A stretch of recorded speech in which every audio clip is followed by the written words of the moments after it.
સુરતના સલાબતપુરા વિસ્તારમાં એક 34 વર્ષીય યુવકે ફાંસો ખાઈ આપઘાત કરી લીધો હતો। આ યુવકના આપઘાત પાછળ તેની પરિણીત પ્રેમિકા બ્લેકમેલ કરતી હોવાનું પરિવારજનો દ્વારા જણાવવામાં આવ્યું હતું। હાલ આ બાબતે સલાબતપુરા પોલીસ દ્વારા વધુ તપાસ હાથ ધરવામાં આવી છે। અત્રે ઉલ્લેખનીય છે કે લગ્નના 10 વર્ષ બાદ દીકરાનો જન્મ થયો હતો।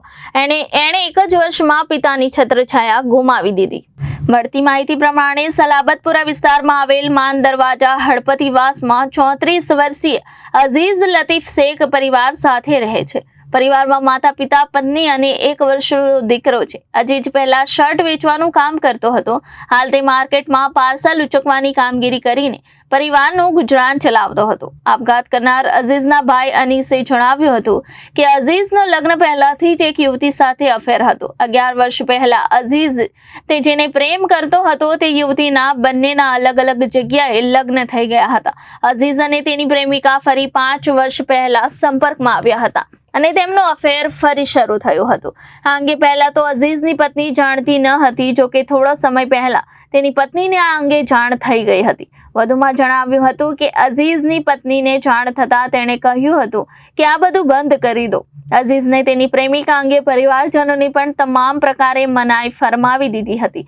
જો કે અઝીઝની પ્રેમિકા અવારનવાર ફોન પર ધમકીઓ આપતી હતી અને સાથે જ કહેતી હતી કે જો તું મને છોડી દઈશ તો હું આપઘાત કરી લઈશ, જેને લઈને અઝીઝ માનસિક તણાવમાં આવી ગયો હતો। ગત રોજ અઝીઝ ઘરે હાજર હતો ત્યારે તેણે ઘરમાં રૂમમાં પંખાના હુક સાથે દુપટ્ટો બાંધીને ફાંસો ખાઈ લીધો હતો। આ અંગે પરિવારને જાણ થતાં સિવિલ હોસ્પિટલ લઈ આવ્યા હતા, જ્યાં તેને મૃત જાહેર કરવામાં આવ્યો હતો। અઝીઝના મોતના પગલે પરિવારમાં શોકનો માહોલ છવાઈ ગયો છે। અત્રે ઉલ્લેખનીય છે કે લગ્નના 10 વર્ષે પુત્રનો જન્મ થયો અને 1 જ વર્ષમાં પુત્રએ પિતાની છત્રછાયા ગુમાવી દીધી છે। અઝીઝના મૃતદેહને પોસ્ટમોર્ટમ અર્થે સિવિલ હોસ્પિટલ ખસેડવામાં આવ્યો હતો। આ સાથે જ સલાબતપુરા પોલીસ દ્વારા પરિવારજનોના નિવેદન લેવામાં આવ્યા છે। ત્યારે પરિવારજનોના આક્ષેપોને લઈને પોલીસ દ્વારા પણ તપાસ હાથ ધરવામાં આવી રહી છે। વધુ કાર્યવાહી સલાબતપુરા પોલીસ દ્વારા હાથ ધરવામાં આવી છે। જી, તમારું નામ? शेख मोहम्मद अनीस। જેમને આપઘાત કર્યો છે એમનું નામ શું છે? शेख अजीज़। એના કેટલી ઉંમર છે અને કેટલા પરિવારમાં કોણ કોણ છે? એના અમે 4 ભાઈ છે ને મમ્મી છે ને એમની વાઈફ ને અમે સાથે રહેતા હતા। એટલે એમને કેટલા સંતાન?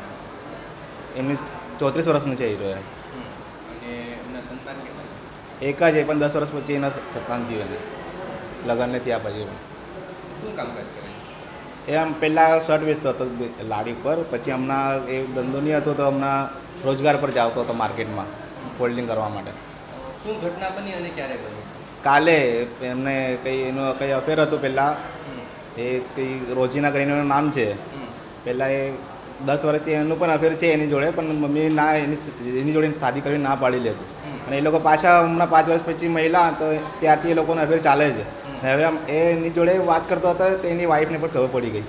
એ વાઈફે એને કીધું કે આ તું એને છોડી દે યા પછી મને છોડી દે, તો એ બંનેને ના પાડી કે ના હું તને તો નહીં છોડીશ અને એને હું કંઈ પણ કરીશ, છોડી દેવાય એવું હોય તો થોડીક વાર પછી।